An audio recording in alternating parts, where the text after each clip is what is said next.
Hi, my name is Gelissa Santos, and I'm a 3L at FAMU College of Law. And one of the main things that sparked my interest in the human trafficking seminar was my love for children and ultimately just my understanding of the human condition and what people go through and how I can feel for them. So I decided to title my presentation and my essay, Weaponizing Adoption, Children for Sale. And the reason why I titled it that is because I kind of took a look at how this original idea of adoption is this beautiful thing where parents are willingly giving up their children in order to provide for them a better life that they can't provide for them themselves. And kind of diving into this black market of adoption, right? So we're looking at adoption almost being used as like a weapon. So you're telling these people that you will give up their child for adoption and you'll pay them money. And these are people who don't have the best situations in life, sometimes are illiterate, don't have financial means, and so are looking for a way out, and you're taking advantage of that. So we kind of compare it to like a stick-up, right? So in a stick-up, you're using a gun, a knife to get the things that you need, right? Financial gain or whatever it is that you're trying to take.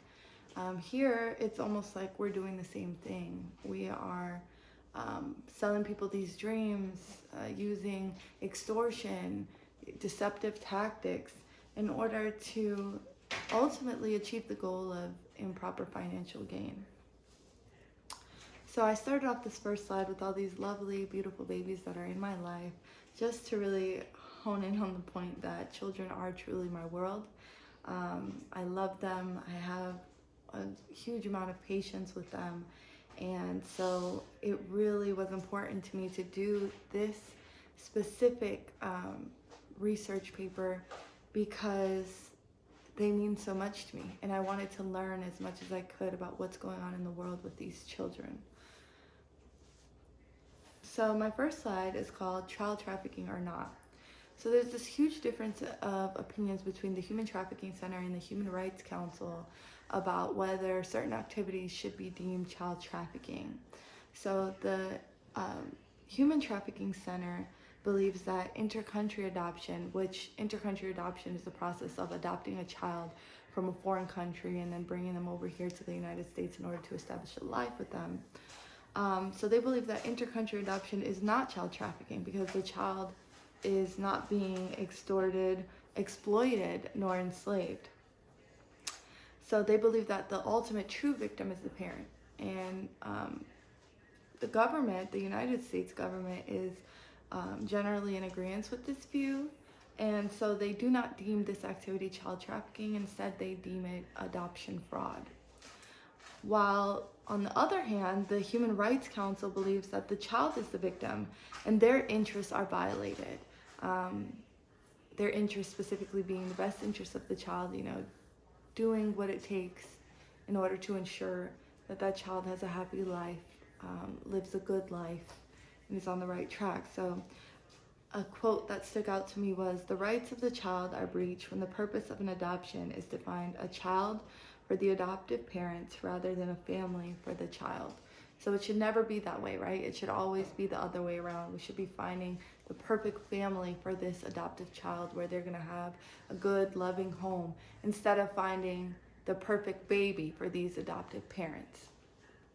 Because that's when, financial interests get mixed with the best interests of the child, and that's when you have the potential for exploitation and things of that nature. So adoption fraud is both a national and international concern. Again, like I said, this doesn't happen only here in the United States. This is something that happens all over the world, unfortunately. So some of the countries that are implicated in adoption fraud are, like I said, the United States, China, Colombia, India, Samoa, Ethiopia, Vietnam, Guatemala, Haiti, England, El Salvador, and the list goes on and on, unfortunately. So we're going to talk about, firstly, two national cases, and we're going to start off with Miss Georgia Tan.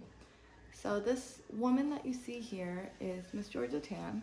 She was the daughter of a district court judge. She studied music, worked with the homeless. She was a social worker at the Memphis branch of the Tennessee Children's Home Society in 1922. Ultimately, overall, she was a daughter, a sister, a friend. This is the same lady that you can see standing behind you at a grocery store. And unfortunately, she was a perpetuator of adoption fraud in a major way. So over 5,000 children were kidnapped and sold by Georgia Tann. And one of the huge quotes that stuck out to me when doing my research on her was, to kidnap and traffic her victims, Tann paid off a network of social workers, police officers, doctors, and lawyers. Some kidnapped children from preschools, churches, and playgrounds for her. Kidnappers preyed on poor children and families who did not have the means to fight back. So again, we're looking at that adoption being used as a weapon, right? So we're focusing on individuals who don't have the means, taking advantage of the less advantaged in order to achieve the ultimate goal of improper financial gain. So I'm gonna play for you guys a video so you guys can get a better idea of what was going on here. Georgia Tann kidnapped and then sold an estimated 5,000 babies between 1924 and 1950. 5,000.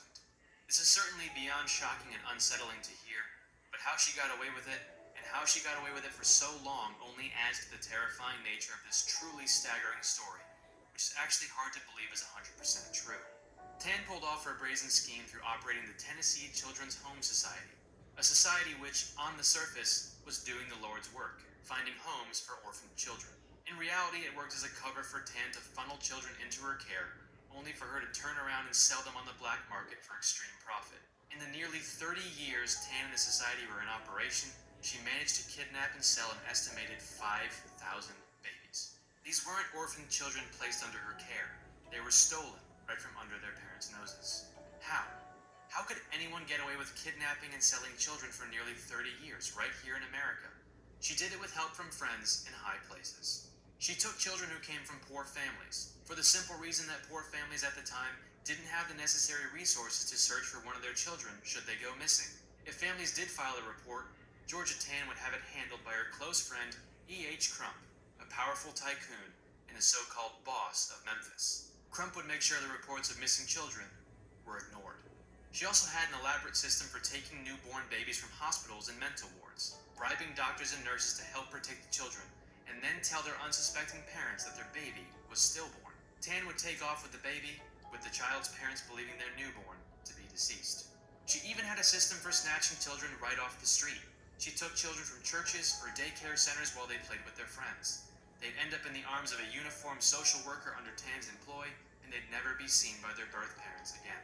Once the children were under her care, and their parents were none the wiser, Tann would wipe their identities and sell them to couples looking to adopt, leaving them completely in the dark about where the child came from by falsifying or destroying their documents. Tann pocketed millions of dollars selling children to out-of-state couples, charging a $5,000 premium on out-of-state adoptions.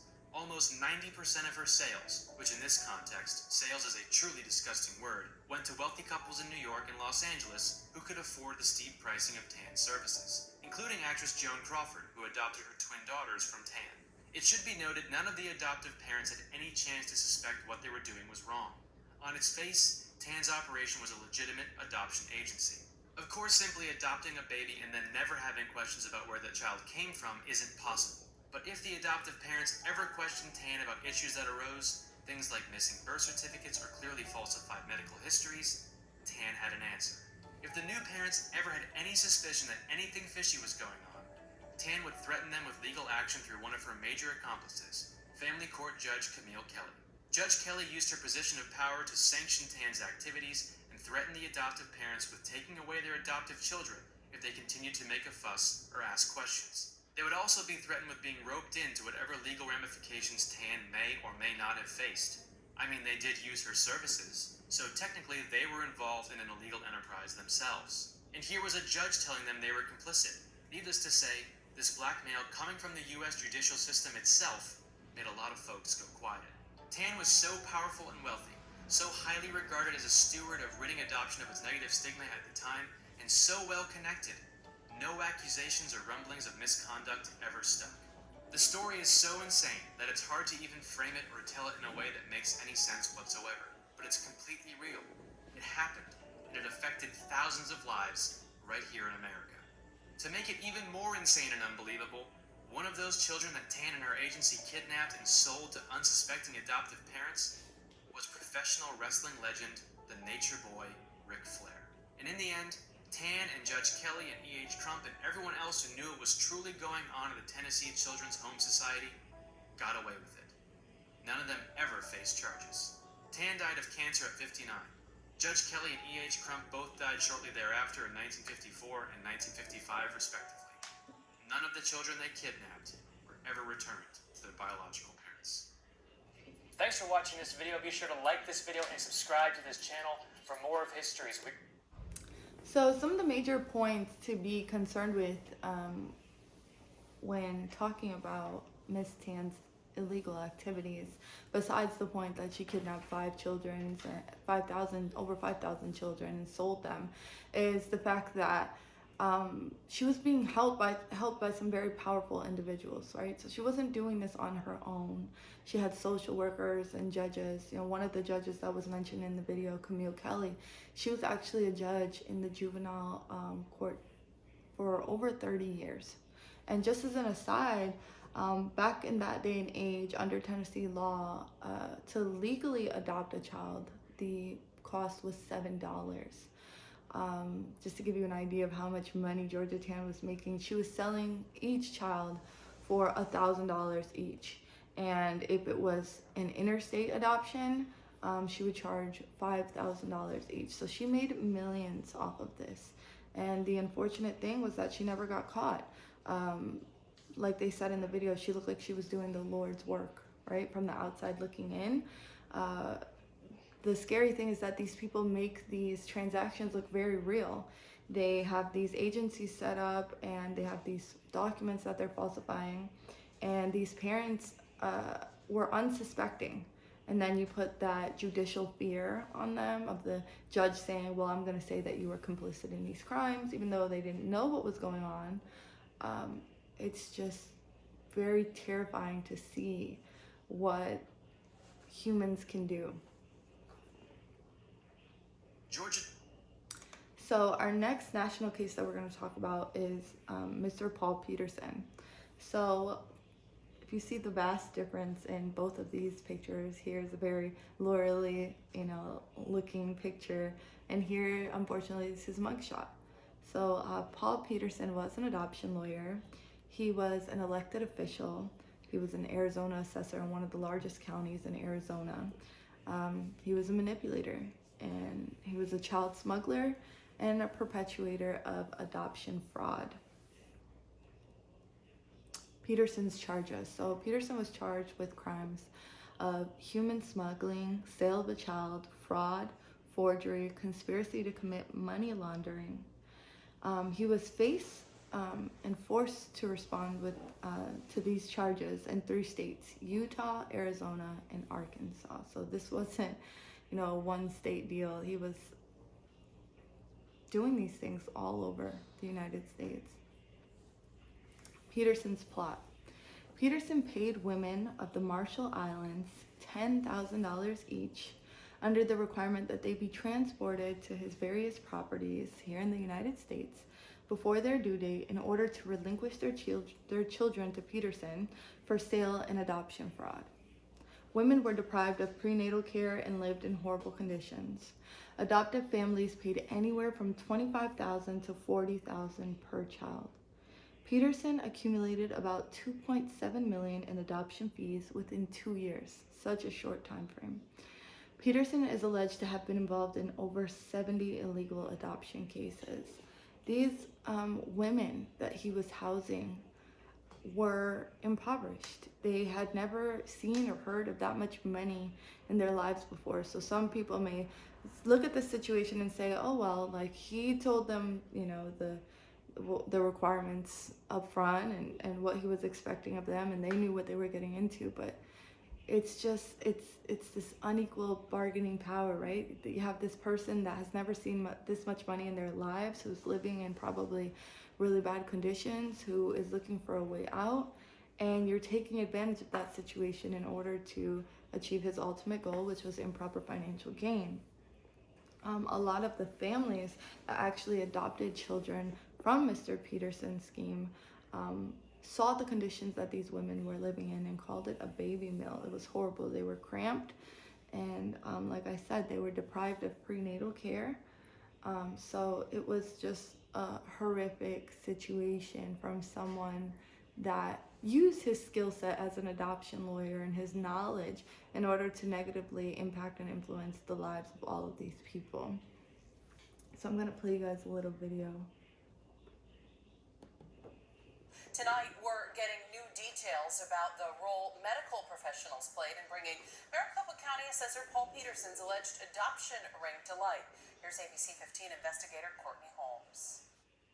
DPS and Homeland Security detectives called out to Mercy Gilbert Medical Center. It's the third time in 3 weeks a Marshallese woman had given birth with a plan to adopt out the baby. But a hospital social worker was concerned that each woman listed Linwood Jeanette as their notary, emergency contact, and interpreter.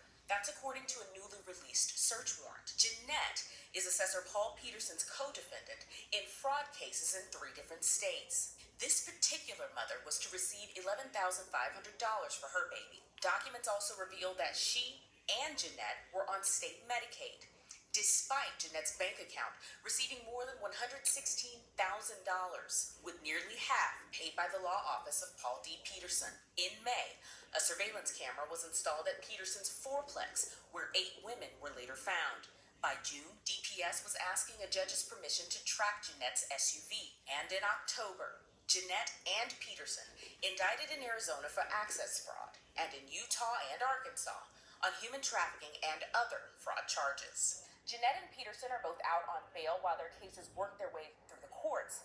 But just this week, Arizona prosecutors submitted a list of potential witnesses that include those hospital workers. In the newsroom, Courtney Holmes, ABC 15, Arizona. So I think one of the most important things we can learn from this is that you can't put it past anyone. This was an adoption lawyer, someone who was equipped with the skills and the knowledge to be able to protect, and the duty to be able to protect the interests of children and families involved in adoptions, and yet he used his power for evil. Tonight. So now we're going to jump into some international concerns. I focused on primarily China and Colombia. So first we'll talk about China. So dating back to the 1980s, children were the main victims of kidnapping and adoption fraud in China. The main reason for this were people's ambitions to expand their families, and the fact that they didn't want to violate the one-child policy in China. So as we all know, in China, legally, you're only allowed to naturally birth one child. But a loophole around this, if you're looking to expand your family, is that adoption is not in violation of the policy. So human traffickers hear this, and they, a little light bulb goes off in their head, and they're like, wow, I can financially gain from this. So what was happening was all these children, and primarily male children, were being kidnapped and sold in the black market in China. The reason why primarily male children were being kidnapped was just that whole idea of, males bring honor to the family, and also, as it states here, a strong patrilineal need for a son to carry on the family name, an even stronger need for financial security provided by sons in the absence of widespread government old age support, especially in rural areas. So it's very difficult to really pinpoint how many kids are being kidnapped in China every year. And the reason why is because there's so many varying reports, right? So first, the Chinese government put out a report where it stated that fewer than 10,000 children were being kidnapped a year. Then the US State Department did their own study, and they say that it's closer to 20,000 children. However, many independent studies and estimates have placed the number as high as 70,000 children. And I've been seeing this as a reoccurring theme on many different articles. So who is involved and what is being done? So Chinese adoption agencies, as crazy as that sounds, but yes, Chinese adoption agencies are purchasing these children on the black market for as much as $5,000 each. And do the math. If the number is truly 70,000 children being kidnapped a year for $5,000 each, people are really, really making a killing off of this, and that's what's motivating these crimes. So, one of the other major players in this crime are participators in organized crime. They play a major role because they usually have dozens or even hundreds of members, and they're responsible for kidnapping hundreds of children.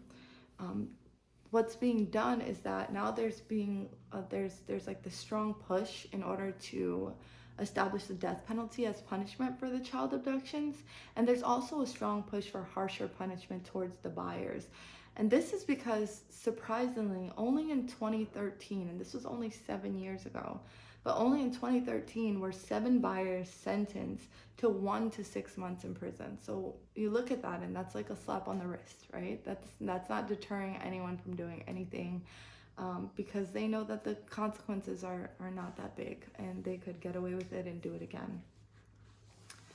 So now we'll jump into Colombia. Andean children are being kidnapped and sold in adoption frauds, and how this is being done is that birth certificates and adoption papers are being forged and basically given to these childless couples that are desperate in need of children, because they can't for some reason not have their own children, and so they're desperate to complete their family unit. So they see what looks to be a legitimate business. They get these papers that look to their untrained eyes to be real, and that's how this is going down. So we're going to talk about Roberto Vázquez Morales. So Mr. Morales was a Bogota lawyer. Again, this reoccurring theme of people in high places committing these crimes. He was a Bogota lawyer imprisoned and charged with the smuggling of approximately 500 to 600 children from Colombia and possibly even Peru.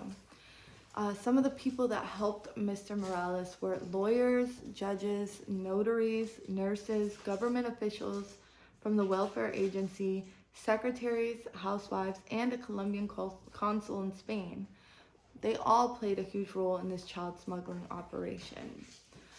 This resulted in suspicious adoptions in the neighboring country of Ecuador by European couples. So this is where the children were being taken to be sold by European couples, which was Ecuador. Tactics used by Morales and his culprits. First, lies by nurses. So a couple would come into a hospital, the wife was ready to give birth, the wife would give birth, the nurse would quickly take the child away, and then come back with the devastating news to the mother and father that their child was a stillborn, right? So the parents would weep and cry, but felt like there was nothing else they could do, would go home thinking that they had just lost a child. In all actuality, their child was alive and well, and were handed over to Mr. Morales, who then transported them to Ecuador in order to be sold. There was also flat-out kidnapping, so just, snatching children off the streets. Then there was purchase of children from impoverished women. And finally, there was staking out areas within the country where prostitution was a common thing. So they would convince pregnant prostitutes to sell them their children in exchange for money. So what attracted buyers to Morales' scheme? First, it was quick and easy transactions, and then short waiting periods. As we all know, it's a very arduous process in order to adopt a child. You have to fill out a lot of paperwork, a lot of background checks got to be done, and things like that. And sometimes you have to wait a long time before you have that child in your custody. However, with Mr. Morales' adoption agency, or whatever he was holding himself out to be, these families were having access to this child within 2 to 3 or 2 to 5 days sometimes.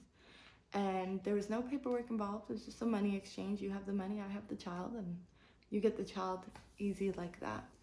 So one of the quotes that really stuck out to me by Juan Jacobo Munoz, which is the director of the Colombian Family Welfare Institute, was that he said, "Lawyers prefer to give a child to a European couple who is willing to spend $10,000 rather to a Colombian who offers much less and pays in pesos." So a Colombian legally adopting a child in Colombia would pay in pesos, which would not compare to the money that a European couple would give in euros most likely. And so it's, again, improper financial gain is the outcome, and people are just motivated by money, unfortunately, when they commit these crimes. So the 1993 Hague Convention is aimed at protecting children and families against the dangers of adoption fraud. It focuses on all adoptions of foreign children from participating countries by citizens of the United States. If you go and you take a look at the 1993 Hague Convention, just type it into Google and it'll come out. It's very much similar to when you hear a politician talk, right? So when you hear a politician talk, it's kind of like, we're gonna do, we're gonna go, we're gonna this, we're gonna that, but you're still left wondering, okay, how? Tell me the steps, like show me your plan. How are we gonna do this, right? So that's what it kind of feels like, just very hollow. So it has been criticized as toothless by David Smolin, which was a professor at Stanford University in Alabama. He reasoned that the receiving countries of foreign children simply cannot just trust the word of the sending country that the child was rightfully adopted. Now, Mr. Smolin has personal experiences with the troubling nature of the 1993 Hague Convention, because he actually adopted two sisters from India. And so in India, there's this common practice where impoverished families will leave their children under the care of orphanages in order for their children to receive an education. But what usually happens is the children will receive the education and then they'll go back to their families. However, this orphanage took advantage of the fact that the children's mom was illiterate, so she couldn't read. And so they handed her over this document for her to sign. She signed the document. Come to find out, the document was actually a document discharging her of her parental rights. And so they did that and then basically took the children and trained them to say that if anyone ever asked them where their natural birth mother and father are, that their father is dead and that their mother willingly gave them up. These two girls were then sold to Mr. Smolin, who thought that he was, participating in a perfectly legal adoption of these two girls. And Mr. Smolin reported this to the American adoption agency involved when the girls were old enough to finally articulate what had happened to them. And he reported it. And although the United States is a signatory to the 1993 Hague Convention and have to abide by the, guidelines as to what has to happen in an adoption according to the convention, nothing was done about it.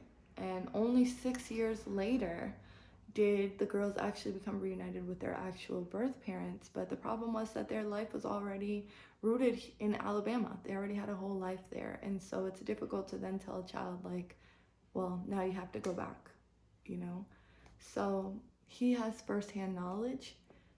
And that's the sad thing, is that you can have